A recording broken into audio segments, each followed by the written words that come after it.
Vivian Heidi from House of Heidi, and this is Digital Dossier.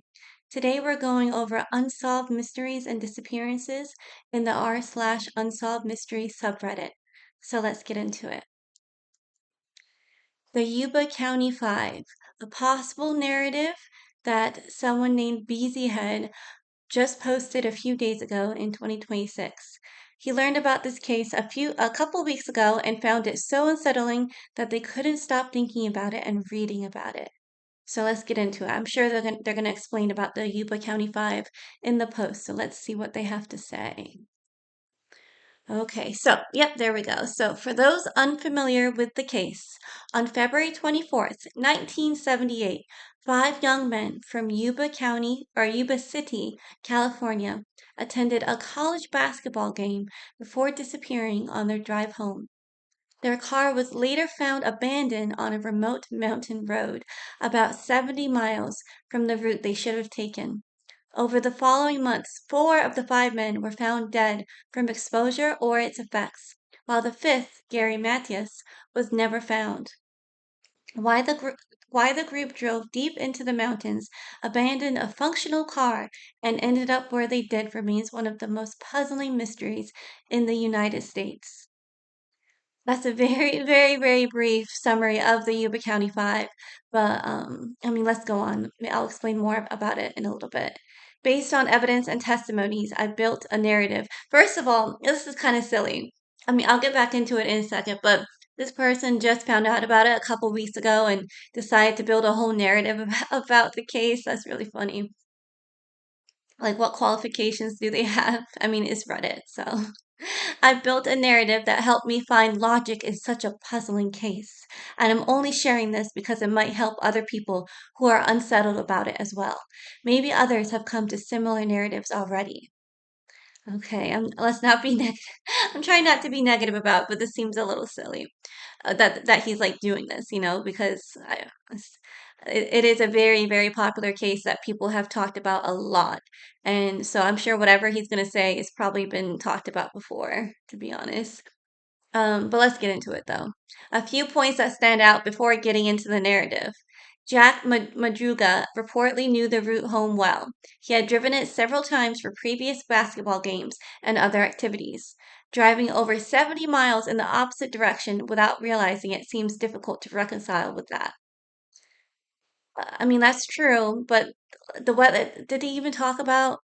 Yeah, he didn't even talk about it. It was snowing really, really bad. So, like, I mean, it was really, really bad weather. So, it would make sense if they got lost because it's like snowing super bad outside. Gary Mathias had military experience and reportedly knew there were four service cabins in the area. If anyone in the group would likely to know of a possible refuge, it was him.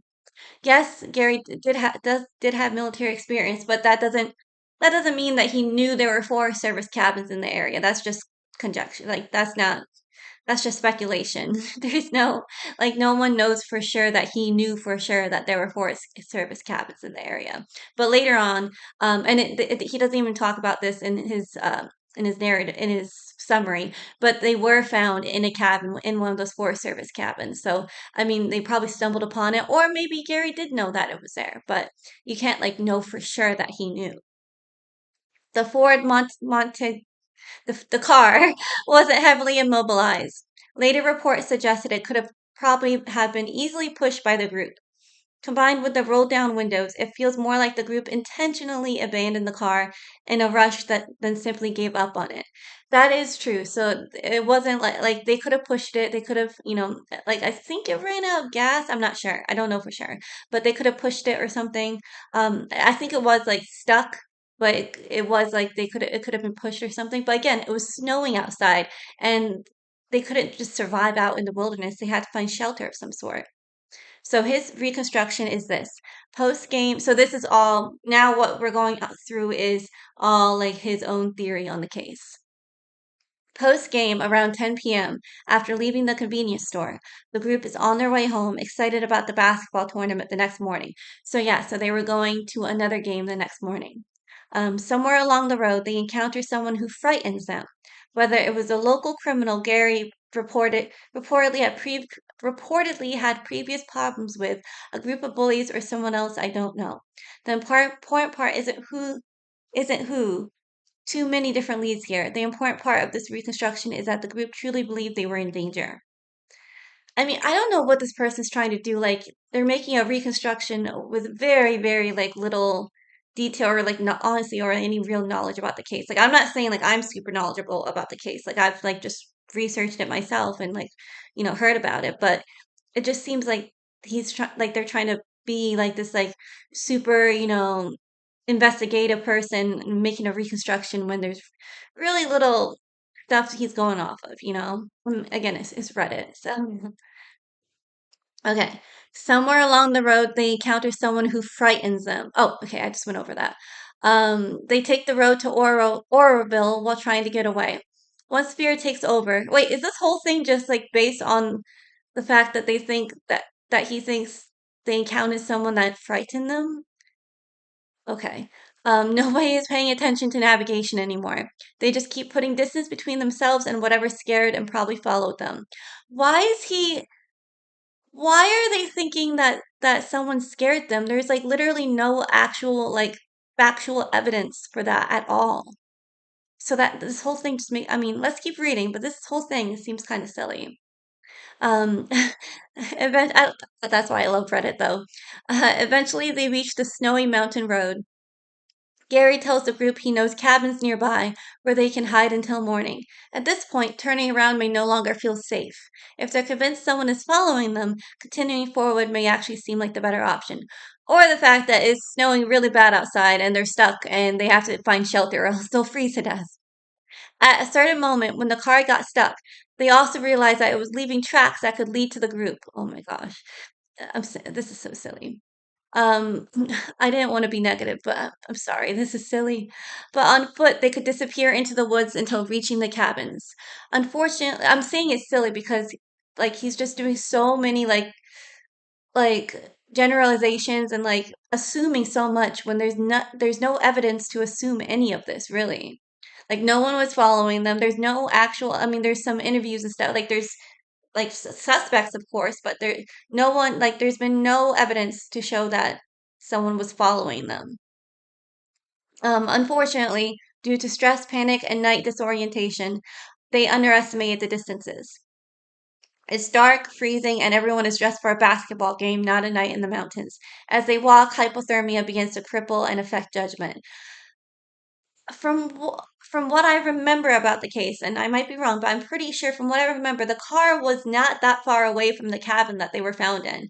Like, I mean, it was still a walk, of course, but hypothermia, I don't think, and I'm no expert, but I don't think hypothermia was set in that fast from the walk to the car to the cabin. Maybe it was a couple miles. I mean, maybe a mile. I don't know. I just feel like hypothermia would not, if they're walking and everything, like, I don't think it would like set in that fast where it would begin to like affect your judgment and stuff. Again, that's just my opinion. At some point, one member becomes too weak to continue. Another stays with him. Now we have Bill and Madruga behind trying together to stay alive, while the others press on, planning to return with help. Only James, Ted, and Gary eventually reach the Forest Service trailer. Following day, Gary leaves to find help. Given his military background and better physical condition, this would be the logical decision. He wears Ted's shoes, which were more appropriate for the weather. That is true. He was found wearing Ted's shoes. And the police and everyone assumed that it was because of the weather, like that he wore those because it was more weather appropriate. However, severe snow, exhaustion, and the terrain ultimately claim his life before he can return. His remains are never found. James and Ted, unable to survive on their own for much longer, eventually died from exposure. Important note, Gary had military experience, no intellectual disability. Yeah, this is a thing he hasn't mentioned at all in the post yet, like at all. And I was waiting to see if he would, but all the others, except for Gary, all the other members of the or members, guys from the Yuba County Five, they have intellectual disabilities, and so there's that to consider as well. Like it was, and they could function normally and like live their life and everything on their own, but they were all part of this group, and like together. And that's what the basketball game was for, and that's why they were doing all this. And so we have to keep that in mind that they did have intellectual disabilities that might have hindered things as they were surviving. And Gary, he didn't have an intellectual disability, but he did have really, really bad like anger issues and PTSD from being in the military. So that's why he was involved with the group. And he was generally regarded as the most capable member of the group. I wouldn't say most capable. I think he was considered like the leader of the group, of the friend group, you know. For that reason, I personally find it difficult to believe he would have survived for weeks in the trailer without making use of the available food and heating resources. This scenario seems more plausible if Gary had already left in search of help while Ted and James stayed together in the cabin. Wait, what is he saying? Uh, Gary leaves to find help. Do. Let me use.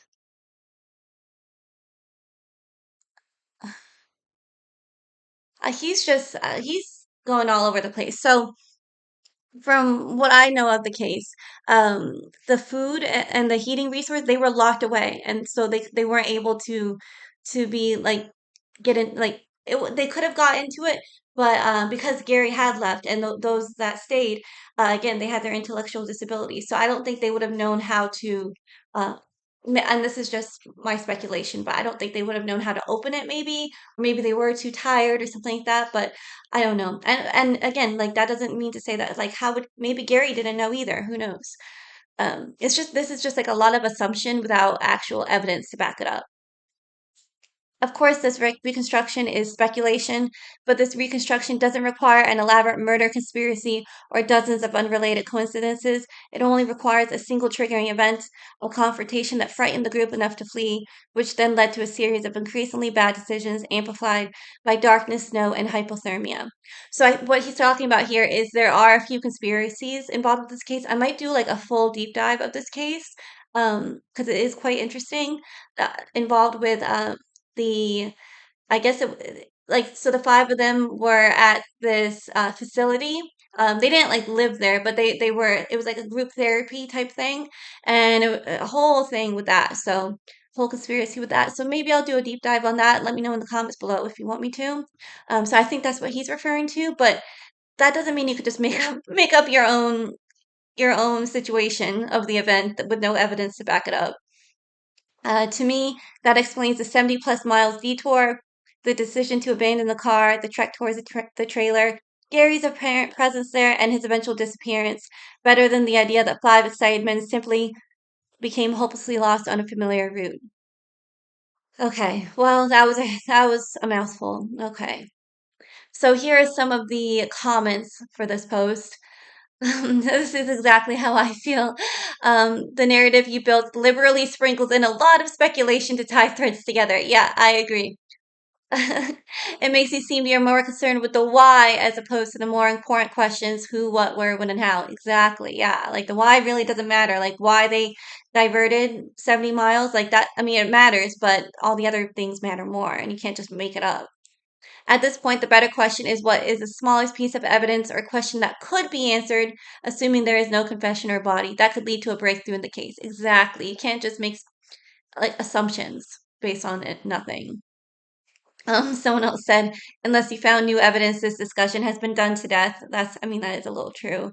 But it's always important to bring new eyes to the case and everything, you know, but not if you're just making assumptions based on nothing. Um, Yes, someone said, right, there's zero credible evidence to support such a claim. I wish people would stop trying to turn a rather straightforward case into some sort of mystery. If you have stuff to add in to make the story actually interesting, then there probably isn't much to a case in actuality. That's true. I mean, again, it is important to bring notice and attention to cold cases, but you don't have to just make assumptions based off nothing to do that. You could just present the facts, you know? Okay. And someone at Victory for Cake said, I think there is a lot of missing evidence and misconduct in this case due to police mishandling. Bullet casing was found near the car. Schkon's testimony is highly suspect. The conditions of the cabin were not properly documented. And the search and investigation were essentially called off after a few weeks of them missing. I think we have about 60% of the of the picture of what happened. And as a result, we will never know until more information is found or comes out. I agree with Victory for Cape 100%. Like, I think we don't have the full story, and I think that's why we're so interested in the case as well, because we know there's missing pieces and we want to figure it out. And I think that's why it hasn't been solved yet because the whole picture isn't there. So yeah, I agree with that commenter 100%. Okay, so our next case that we're diving into on Reddit is the mysterious disappearance of Alwyn Sturp, the Dutchman who didn't want to be found and didn't want to live a normal life. And I guess here's a picture of him. And this was by Thrown Away 90 on Unsolved Mysteries. Okay. Alwyn Sturk, very interesting name. Alwyn Sturk came from a religious family in the Dutch Bible Belt. He had two sisters. His sisters described him as rebellious. He refused mandatory military service and was active in pacifist circles. This caused friction with his father, and he had to leave his childhood home. He enrolled at the Social Academy in Amsterdam. On the 21st of April, 1972, his sister got a letter in which he invited his sister to attend a demonstration. His parents received a postcard dated 3 days after this letter, which contained Alvin's handwriting. The card stated that he would disappear from the normal life and asked them not to try to find him. His girlfriend received the same card. His family never heard from him again. That's crazy. I've actually never heard of this case, so this is quite interesting. His sisters were initially upset that he had left them with only a very brief note. His parents were shocked. First, his siblings were sure he would come back, and his parents thought he was just avoiding military service and a prison sentence that might result from it. According to his sisters, the Dutch military police refused to search for him because he was a conscientious objector. The police also refused to investigate because the regular police refused to investigate because he was nearly 21 years old. Why would that matter? Like, a missing person is a missing person.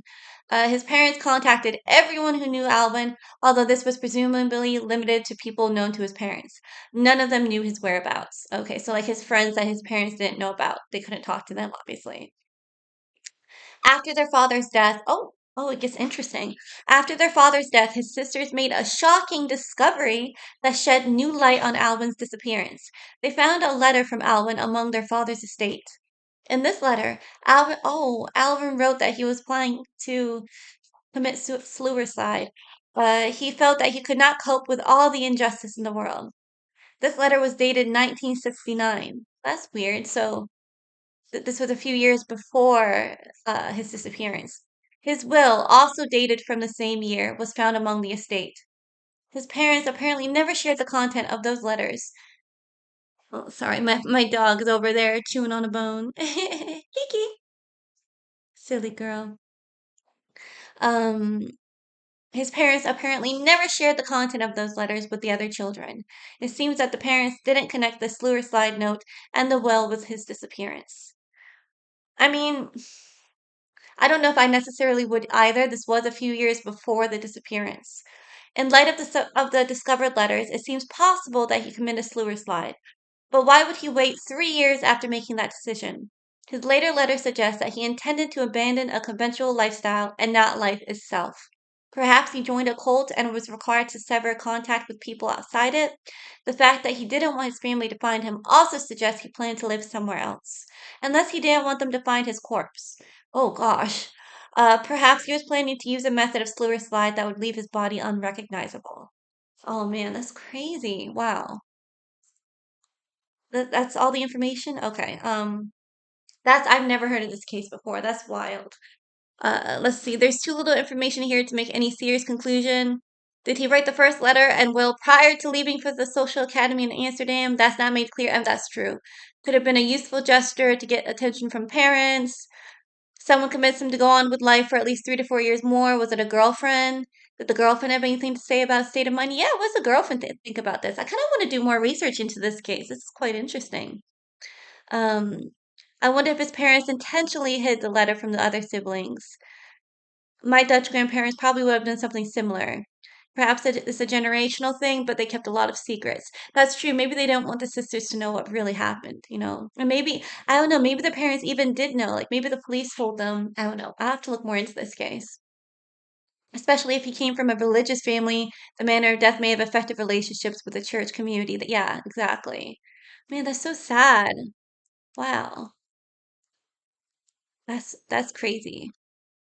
Huh. Yeah, there really isn't a whole lot of information to make any kind of like speculations, but that does make sense though that the parents would just intentionally hide it from the sisters, uh, because of their, their religious beliefs and everything like that, and they just don't want the sisters to feel bad, you know? Wow. Okay, and now the last case is What Happened to Emma Trepp's long read. Well, I'm totally down for a long read, and this is by Chance, the author in Unsolved Mysteries. This case has always bothered me. I also think it is sad that very little follow-up or new information has come forward. There are some other strange occurrences around the time of Emma's disappearance that need to be addressed as well. Emma Trepps, age 71, left her home in Stillwater, Oklahoma, the morning of August 31st, 1998. Okay. She was on her way to a retreat at the Benedictine monastery outside of Pecos, New Mexico, a retreat and place that she knew well. She had traveled the exact route several times prior. The route to the monastery is well known and paved the entire way. By her children's accounts, Emma was in excellent health and had no known mental issues or known bouts of memory loss. Okay, so this is a place that she goes to often, and she has no mental issues or memory loss or anything like that. And honestly, 71, I mean, it's older, but it's not that old. So she was very well capable to make that drive, you know. She never made it to her destination, though she is one of 5 well-known cases throughout the Pecos National Forest that have gone missing into thin air. That's crazy. 5 in one forest that have gone missing. Wow. Emma's last record of being seen was at a gas station in Santa Rosa, New Mexico, at approximately 3 p.m. So she should have reached the monastery by 4:30 p.m. or 5 p.m. with no stops. Data from that date shows it was a perfect New Mexico summer day. Average temperature was 70 degrees, no weather. And the sunset, or I'm assuming they mean no bad weather, because no weather doesn't make sense. No bad weather. And the sun set between 8 and 9 p.m. So even if she took a detour to hike or take pictures, which she is not known to do, then she had plenty of daylight to see her way to the final destination. Okay, so she left the gas station at 3 p.m., should have reached the monastery by 4:30 or 5, and she never showed up. And even if she went to hike or take pictures, which she doesn't normally do, and if she doesn't normally do it, then I don't know why she would start now because, like I said, she's taken this route several times, so it's not like this was new scenery for her or anything, you know. To get to the monastery, she would have had 3 options. She would have taken the 40 to the 84, which gets you to I-25, which then you get off near Rome at the Highway 63, not 63A, more on that below. That would have been an hour and a half. She could have also taken Highway 40, aka Route 66, a little further to Highway 3 North, to I-25, and to the same route to 63 to the monastery. That would have been an hour and 50 minutes. But both of these ways take you through more rural New Mexico than a 71-year-old traveling by herself may want to avoid. Okay, so she wouldn't have taken these ways because she knows to avoid them. You know, she is older and she doesn't want to go on an unnecessary way that would be difficult for her. Oh, they weren't kidding. This is a long read, but I like it though. This is a very interesting story. The more likely route she took, especially when they eventually found her car, would have been to stay on the 40 all the way to Climb Corners, then up the 285, which lands you on the east side of Glorieta on I-25. This route would be a beautiful drive, but also have the most traffic. This route also makes the best sense as her car was eventually found on Highway 63A, a country road that is easy to miss as it is not well marked and there are no towns or waypoints if you were to take this road. It eventually dead ends in the Picos forest. There was no cutoff to get to the monastery. So why would she take the road? There really would have been no reason to take this road at all. Only reason would have been if she was using an old map and the map had the route as 63, not 63A. Oh, that makes sense. Okay. And remember, this was in 1998, so it's not like she had GPS on her phone or anything. The problem with that is that she had been to the monastery several times. Yeah. She would have known any way she previously took would have been on paved roads, not a country dirt road. Her family did mention she could become confused at times when driving. Well, that doesn't make sense because the family said earlier that she doesn't have memory loss issues or anything like that. So which is it? Does she get confused or does she have memory or is she perfectly capable? Because if you're confused while driving, that does hinder your driving and you shouldn't be driving, no matter what age you are, but so that doesn't make sense. I want to do more research into this case. So Emma does not make it to the monastery. She does not check in with any of her children or friends. This is where some of the info starts to become harder to find. What we do know is when Tresp's children found out she never arrived at the monastery, they all traveled to New Mexico and began searching for her. They called hospitals to see whether she had had an accident and suffered memory loss, passed out flyers, and searched the route along looking for Trep's car. See, I'm thinking she probably did have memory issues because even here, I mean, of course, the memory loss would have been caused by a potential accident, but I don't know. I feel like the family's lying for some, not lying as in like they're guilty, but just like maybe they're saying she doesn't have any memory issues when maybe she does, and maybe that's. I mean, I'm not even done with the story yet. I'm just speculating, is all. Here's a picture of County Road 63A, also locally known as Camino del Diablo or the Devil's Road. Oh my gosh, that's crazy. That's really scary. On September 6th, a hunter found Emma's car. It was lodged on a rock in the middle of a side road from Devil's Road. The info I could find makes it sound like the oil pan broke on the lodging. I have no idea what that means. I don't know cars. This led the authorities to believe that she had somehow gotten confused and taken the wrong road, after which her car had gotten stuck in a rut. Okay. So that makes sense. I mean, with the way that they described it, like 63A and Route 63, I mean, I would probably even get confused with that if I didn't have GPS. So that makes sense why she ended up on that road. And then her car just wouldn't start. So it's all tracking so far. It's all making sense. But how could she have possibly mistaken the eroded, unforgiving terrain of the unmaintained Devil's Road for the immaculate paved lanes of Pico's Monastery Road? I'm thinking she maybe did have some memory issues, or something totally wild and different happened, and we might get more into it in this post. I don't know. I drove up this route last week. The Devil's Road starts off smooth enough, but quickly devolves into a mess of potholes, ditches, ruts, steep inclines, and it's basically a one-lane road. Well, see, I mean, I like for me personally, I would probably stay on the road, thinking there's like a way to turn or something, because like to turn to like and back. I don't know. Like at first, it says at first it's smooth enough, so I think she would just keep going, and maybe she didn't really notice at first. Like I don't know. I don't know. Let's see. I did not make it to where Emma did and fear my own car would suffer the same fate. Oh, so it's that bad. Wow. Okay.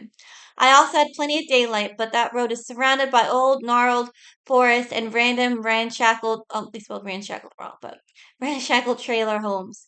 It felt foreboding to me, an experienced hiker and a lover of getting lost outdoors.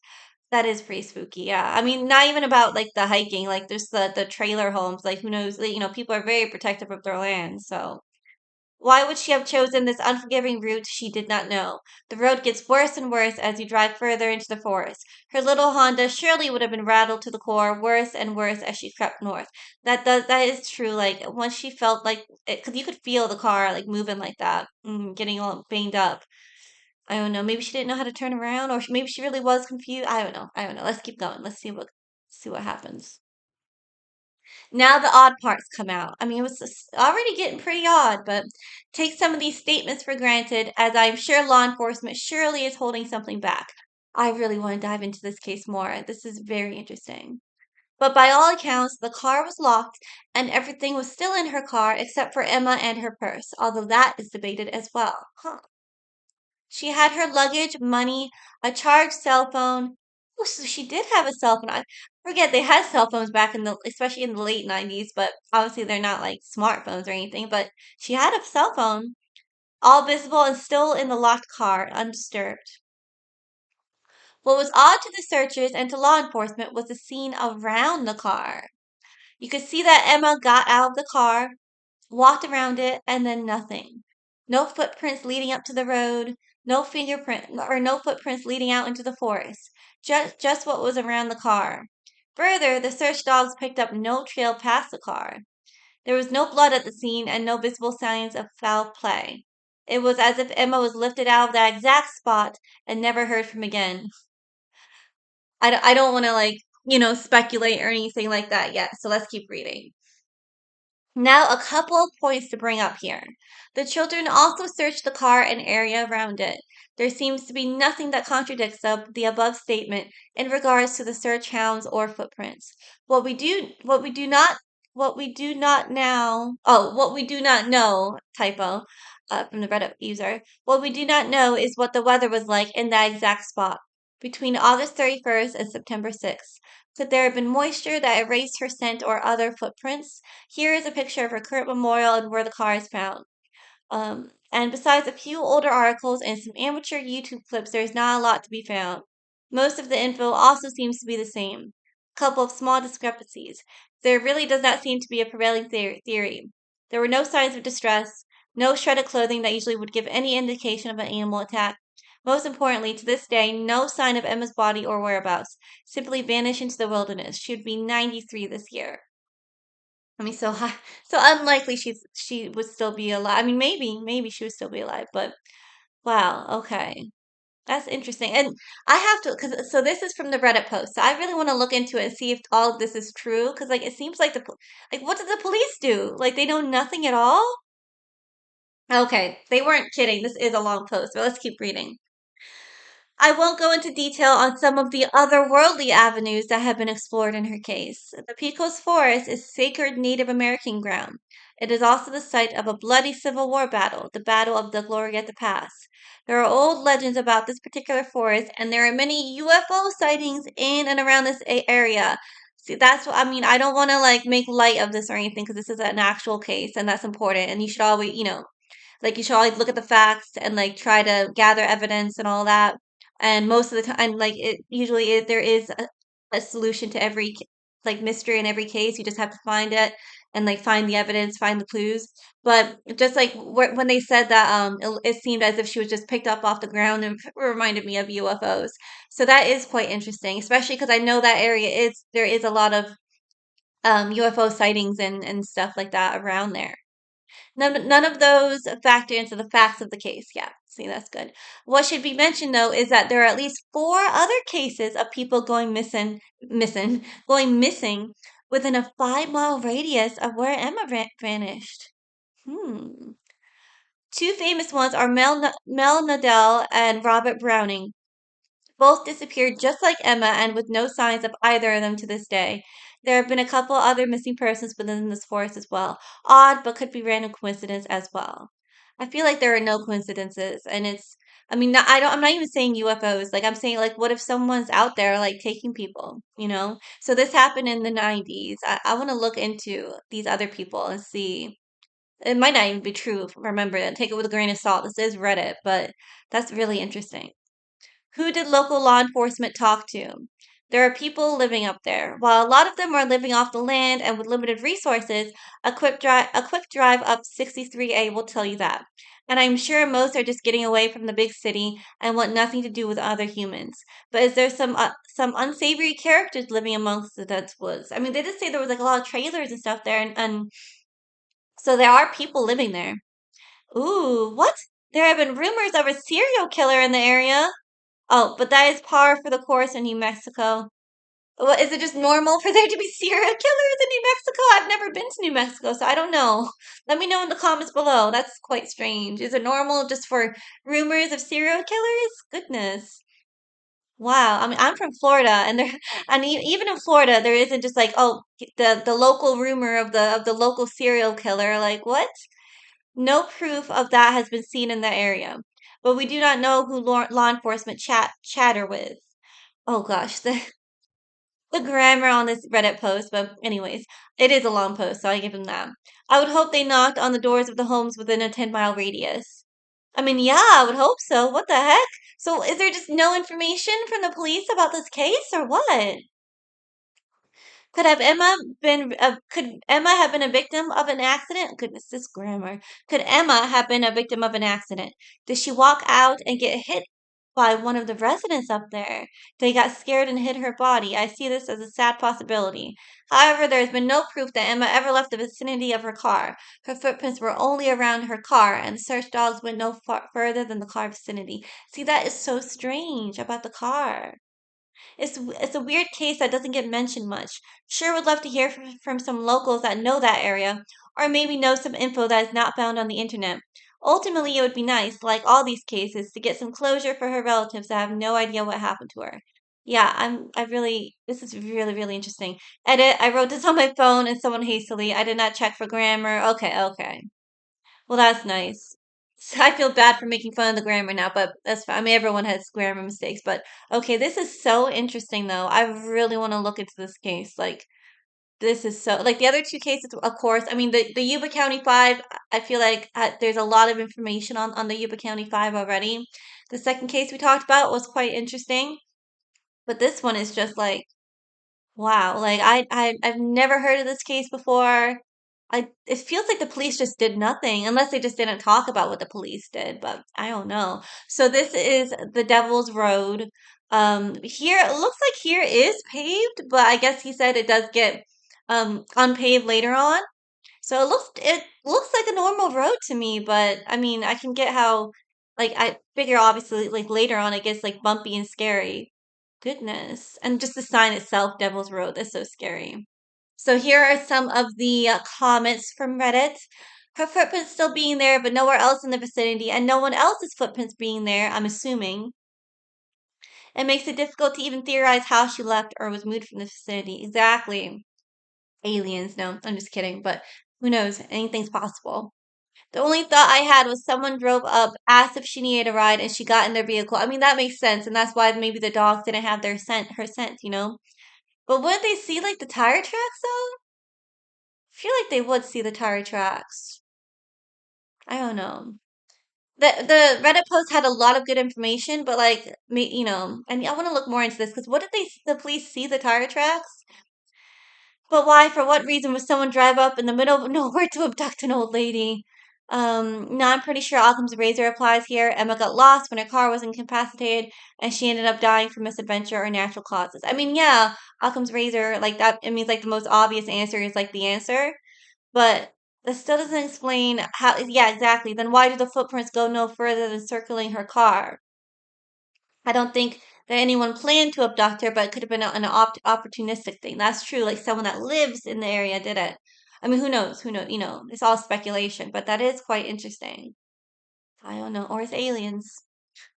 Um, remember this case was from 1998. That's nearly 30 years ago. Oh, I don't like hearing that. I was born before 1998. I don't like hearing that. There's a major chance police missed something crucial. I mean, yeah, but also it was, I mean, 1998, like the police had systems in place and stuff. Like there's no excuse. I mean, the police probably did miss something crucial, but it's not an excuse. It's not like a previous case I covered was from 1922. Like they have an excuse there. They didn't have DNA or anything, but in the 90s they had all that. Just not, of course, not as advanced as we have now, but no excuse for the police. Who's to say that it was actually her footprints outside the car? What reason would she have to leave her things like phone and purse behind if she needed help? There's a lot of strangeness to the case. That's true. That's true. Yeah. How do we know for sure it is her footprints? Like, do the police know that for sure? I mean, it's not like you had a footprint impression of her beforehand. I'm sure. Like, I don't know, like who has that? Well, I'm done. I mean, obviously, like they probably have her shoes, but I don't know. I don't know. I hate to tell you this, but cops are still bungling cases today. See, exactly, yeah, it's true. I also wonder if the footprints were hers or belonged to someone who was just dumping the car. Oh. Yeah, if the police were competent, I think they would have taken an impression of the shoes and compared it to her shoe size, type of shoe she wore. Yeah, exactly. So, yeah, I wonder if they did that. And I didn't think about that, dumping the car. That makes sense. The purse thing is interesting. If she did take it, that supports the idea she got into a car. Oh, yeah, yeah, because we don't know for sure if she took it or not. So it would go something like this. Oh, yes, thank you. I'd love a ride. My car is damaged and my stupid phone has no service out here. Let me grab my purse. No need to take her luggage if she's expecting to return with a tow truck. Yeah, exactly. And no point taking the phone she can't get service on, but she need her purse to pay for a tow truck, use a payphone, etc. Yeah, because it was the 90s, so it's not like, like your phone's not just glued to your head to your hand like nowadays.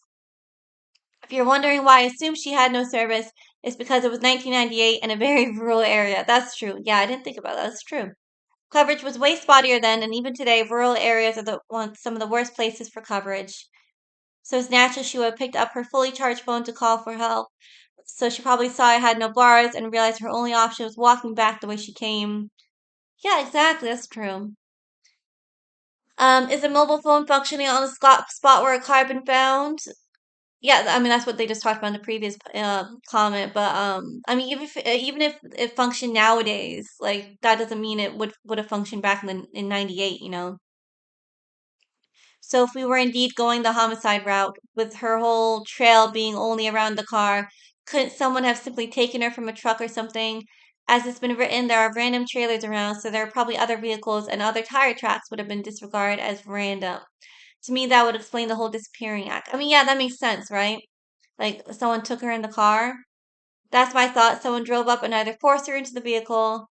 I hope the cops processed the car for fingerprints and DNA. So yeah, so did they talk about there being tire tracks there or no? Or Emma's footprints were simply missed, easy to do with shoddy police work. I mean, that's true. And she vanished when she walked in whatever direction, trying to find her way out of her predicament. To me, that makes a lot more sense than some mysterious phantom who showed up just to abduct poor 71-year-old Emma and disappear her for no reason at all. Yeah, exactly. I mean, that does make sense.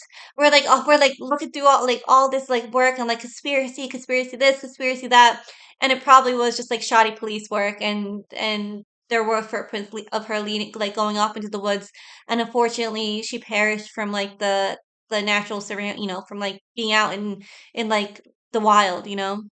But who knows? Who knows? That's just speculation. So that has been my first episode of Digital Dossier, case file number one, disappearances. Let's try that again.